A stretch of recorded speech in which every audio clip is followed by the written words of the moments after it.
Heart rate training can absolutely transform your training and racing. There's no doubt about it. It can squeeze the juice out of every session, it can keep you honest, and it can inform further training. But there are a number of problems and pitfalls that you need to address or avoid if you really want to make the most out of using heart rate to train. Get it right and you will fly. Get it wrong and you'll be frustrated, confused, and potentially even hamper your training. Luckily for you, I've got all the solutions to heart rate training issues rather than all of life. For now. Now the caveat to the whole video is that it's going to completely depend on what you want from your running journey, and all reasons to run are equally as valid. I'm not saying that they're not. So if you just want to train because you enjoy training and getting out of the house, if you want to turn up to races just so that you can enjoy them and smile, and you're not worried about metrics and you're not worried about your performance as in your time or the distances that you can run, then heart rate training isn't going to be as important to you as it is to someone who wants to get faster over a particular distance or has their heart set on a particular speed that they want to run. This is just so we can squeeze the juice out of our training if we want to. And if you do want to, carry on watching, because there has to be a start point, and that's where we're going now.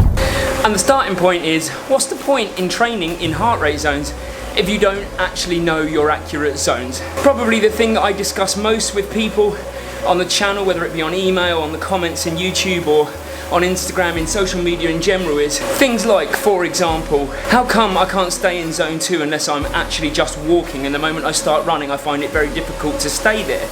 And the answer to that is very simple, and it's a question. How did you calculate your zones in the first place? Because if you're relying on one of the kind of more debunked methods, like for example 220 minus your age, which is not a thing, or even relying on what your watch app says, so Garmin kind of has a guess at your heart rate zones, and if we were to look at my heart rate zones right now, then I can guarantee you Garmin would tell me I'm spending most of my time in zone 3, which I know is not correct, because I've done a proper heart rate test to know what my accurate zones are. And I'm going to link that as a video up there, and I'll also link how you calculate your heart rate zones properly at the end of this video. And of course the most accurate way of testing your heart rate zones is in a lab, but almost all of us don't have access to those kinds of facilities. So there is a simpler way, but this is not the video for that. There'll be a video at the end of this video for that. And what it means if you get the zones wrong is your tempo run might not necessarily be a tempo run, your zone 2 run might not necessarily be in zone 2, and your high intensity runs, they might not be high enough because you haven't got accurate zones to know exactly where you need to be. And just on top of that, and the reason that I'm on a bike here is, don't assume that your heart rate zones are the same on a bike as they are on a run, because they're not. With the run you've got that added impact stress. Heart rate zones tend to be about 5 to 10 beats per minute higher when running than they are on the bike, so you're going to actually have to do a heart rate zone test on the bike as well. They're unpleasant, I promise you they're unpleasant, but they're necessary. Okay, how about this for a point? It may, or it may not surprise you, that not all heart rate data is equal, but I need to split that point into kind of 2 sub-points to make my point. I'm out on my Friday afternoon run, by the way, which is a real feel of about 42 degrees. Well, that should quite nicely make my point. Let's get cracking.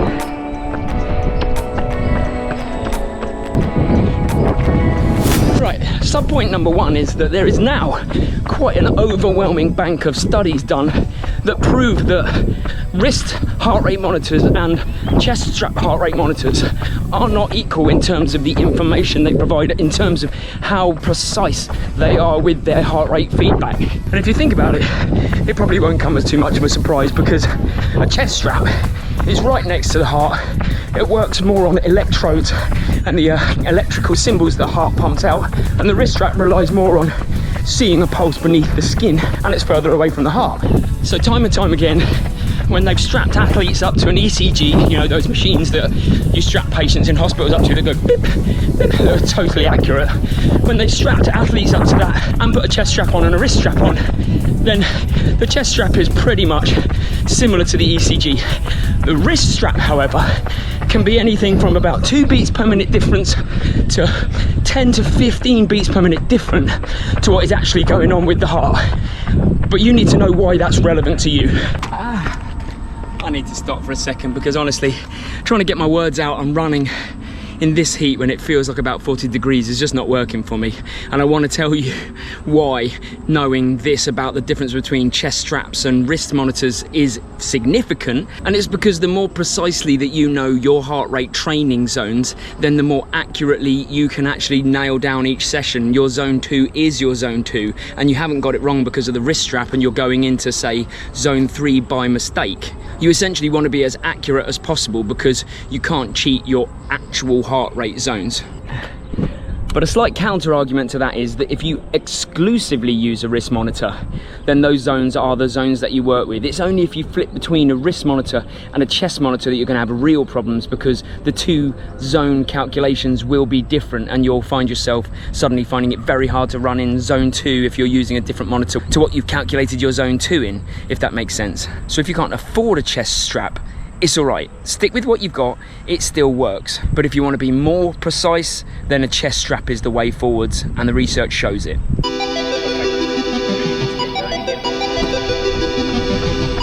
Subpoint number 2 is that on any given day, there can be a whole host of factors that can change the way that your heart responds to exercise, from environmental factors like I'm experiencing now. So it's probably about, like I say, 40-degree real feel right now, and my heart rate is way higher than where it would be in the UK for running the same pace.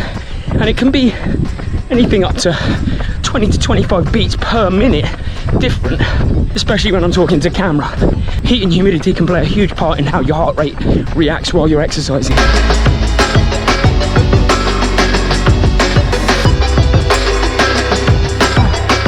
I'm going to turn around here, otherwise I'm going over 10k. Hi. Well, I haven't mentioned it's hot over here, by the way. But once you throw into the mix things like lack of sleep, work stress, life stress, training load, workload, and quite quickly you realise that your heart rate can do a number of different things on a number of different days, and there's not a lot that you can do about it. That's a lie, there are a few things, but one in particular that's going to help your training. The main thing you can do is just build up a huge bank of evidence. Every time you run, notice what happens, have a look at it, maybe even write a journal. So for example, I know that in the heat of Thailand, I'm not getting anywhere near the speeds, paces I do in the UK, and that's okay because over time, I've noticed what happens. I've noticed what happens when I don't sleep very well, I've noticed what happens when I'm stressed, and then I can use that knowledge to better inform each session and feel alright about it. Not beat myself up if I'm not hitting a particular pace or heart rate, because sometimes it's just not in the plans for the body that day. Like I said, it is consistent effort over time that's the winner, not isolated sessions and how you respond to them. Do the right things over time, you win. And I've come to this handy little demonstration space to make my next point, which is if you only rely on heart rate as your go-to metric, then you could be in a lot of trouble when it comes to racing or even training if that metric, if that data set fails you for some reason. Like, for example, I've been in a race where my heart rate strap has stopped working, but fortunately I had a fallback plan to make sure that it was okay, and I'm going to run you through that plan by means of a handy demonstration. Now, this triangle here is what I like to term the triumvirate, and they're the 3 data sets that I rely on and practice in training, that when you combine all 3 together, it means that if one of these goes awry, you still have the other 2 to fall back on. I'll explain a little more. Let's take, for example, a random pace, and how I know it pretty much matches up to a heart rate, and I know that that also matches up to an RPE, a rating of perceived exertion, like how it feels out of 10. And then let's say my heart rate monitor fails me in a race. I still have those two other pieces of information that I've practiced time and time again in training to know that that RPE and that pace roughly matches this particular heart rate, which is where I want to run. And sometimes the excitement of a race can spike a heart rate, or differences in environmental factors like heat and humidity can spike a heart rate. But, as we've already mentioned, I've done this so many times on so many runs, and I've taken notice of my heart rate and my pace and how it feels, that I'm not worried if one of these data sets fails me on the day. And there are so many sessions in training that you can use to practice 2, if not all 3 of the triumvirate, which will allow you to nail race day no matter what happens. You're just a little bit more prepared, more resilient, robust, and you don't panic when something goes wrong because you've done all the practice. My penultimate tip is that you have to know which types of sessions that you're doing in your training that heart rate training is really beneficial for, because it's not all. It's most, but it's not all. Let me explain. Aerobic based training, of course, really good for that, because if you want to know that you're truly in your aerobic base, then you need to be able to see your heart rate. And similarly with tempo sessions, you're in quite a tight band of heart rate to stay in your tempo zone, and you're going to need to know that. But you move up to interval sessions. Now, these high intensity sessions, some of them heart rate training is still absolutely valid for, but there are some types of interval that you might want to shy away from relying on heart rate and think about something else, and that's because of something called heart rate lag. If you're doing short, sharp intervals of somewhere between 30 seconds and 1 minute, then you might actually be surprised to know that it takes your heart rate some time to catch up with the effort. So if you're looking at pushing yourself up into a high heart rate zone, but you're only running for 30 seconds to 1 minute, you might not get there because it's going to take about 30 seconds for 1 minute for your heart rate to catch up. It doesn't immediately match the effort. So sessions like 400 meter repeats or 100s, 200s, 300s, anything like that, then I wouldn't be relying on my heart rate data. But you move up into kilometer repeats where you're suddenly going multiple minutes, then again it's still valid. It is going to take a little while to catch up the heart rate to your effort, but it's going to get there. You are going to push yourself and the heart rate is going to rise. So those sessions, absolutely valid. But just know what sessions you can train with heart rate and what is more beneficial to train on pace or perceived effort. And here's possibly my biggest issue with heart rate training, and something I've had to be so mindful of on every run. And that's if you focus too hard on the data, you forget about the beauty around you. Training to heart rate can at times feel like a burden. Having to check that you're in the right zone can distract you from the present, but there are 2 very easy fixes for this. The first is that how you feel about it, it's your choice. If you feel like it's a burden, it's gonna be a burden. But if you frame it in a way that it's helping you and it's fun to learn a new tool, then checking your watch once in a while just becomes an easy part of a joyful process. So if people ever tell you that they don't like heart rate training or give the reasons above, just remember they've chosen for it to feel like a burden. I've chosen for it not to, and you can too. And if you still feel like you need a bit more, how about a bit of naked training once in a while? No, it's not as fruity as it sounds. It's just taking off your heart rate monitor, ditching the watch, and getting out there for nothing more than the headspace and the joy of being in the now.